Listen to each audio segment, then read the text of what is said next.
Just want to apologize, pedir disculpas, because I'm gonna switch back and forth English-Spanish. Arroz con habichuela, no sé qué salga. Eso está perfecto para todos. Okay, I don't know what's gonna come up.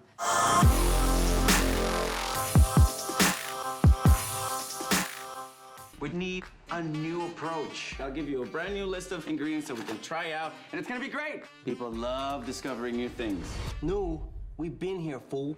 Bienvenido. Gracias, Estoy super gracias. contenta. I'm so happy to have you here in Entertainment Affair. I honestly been enjoying the show a lot. I love the tone, bueno. so congratulations.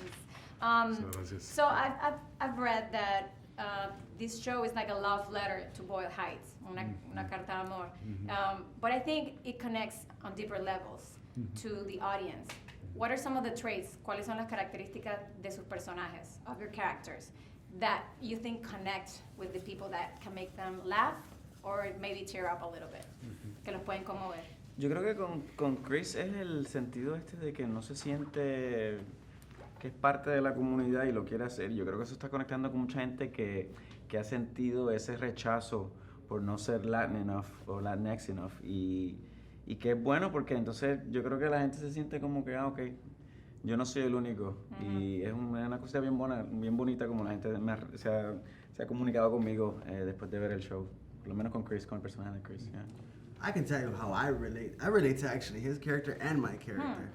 Being that I spoke Spanish first when I was a kid, and then I was shamed out of that into just speaking English. And then to feel like, I mean, I look like Spanish would be my first language, but I speak English. So I wasn't Mexican enough, right? Or Hispanic or Latinx or however you want to call it. And then I have a certain image that would make me be perceived a certain way, and I was misunderstood. So that's where I get with Eric. I relate to Eric. And, you know, being that he's someone that reads books and self-educated, and you know, I did decent in school, you know, so, but maybe not the way I dress, or you know, you wouldn't think that, you know, that I have ambitions and all this stuff. So that's what I relate, and I think there's many others that would relate to those characters for those reasons. For sure. Pero en el caso de Pop, pues es esta generación de migrantes que vienen directamente para buscar mejores condiciones de vida. En el caso de mis nietos, ellos nacen ya en Estados Unidos, pero Pop es este migrante que no quiere olvidar a su país, no quiere olvidar su raíz, no quiere olvidar su lenguaje. Y evidentemente, pues en México todos tenemos de alguna manera ese familiar que de pronto decidió irse para buscar prosperidad, para buscar una mejor vida.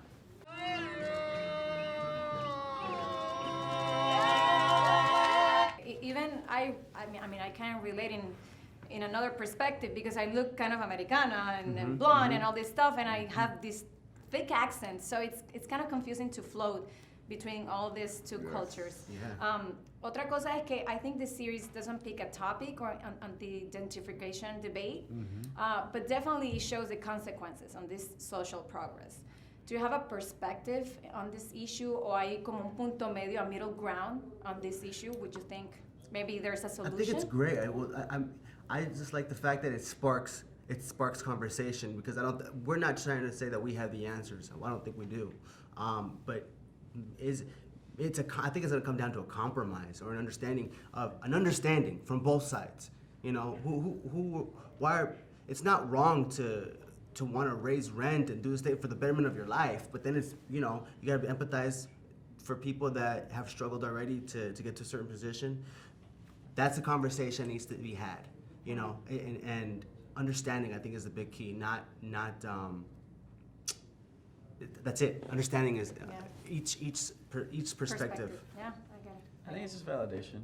I think people just need to, I mean, at the core of it, especially with what the show is trying to present, is that people are just looking for validation, to be heard, to be considered. And a lot of times gentrification doesn't allow for that. So I feel like that's why it can get a little touchy, the subject. Joaquín, ¿tú tienes alguna perspectiva respecto al elitismo social Pues que es está un po- sucediendo? Que sucede en Latinoamérica también. En el mundo, ¿no? En el mundo entero. La gentrificación es un problema muy complejo, ¿no? Es muy difícil porque es una situación muy ambigua. Por un lado trae prosperidad, trae un mejor ambiente en estos barrios, pero al mismo tiempo desplaza. Yo creo que lo que hace Gentefied es proponer simplemente una repercusión en una familia de este problema tan complicado, ¿no?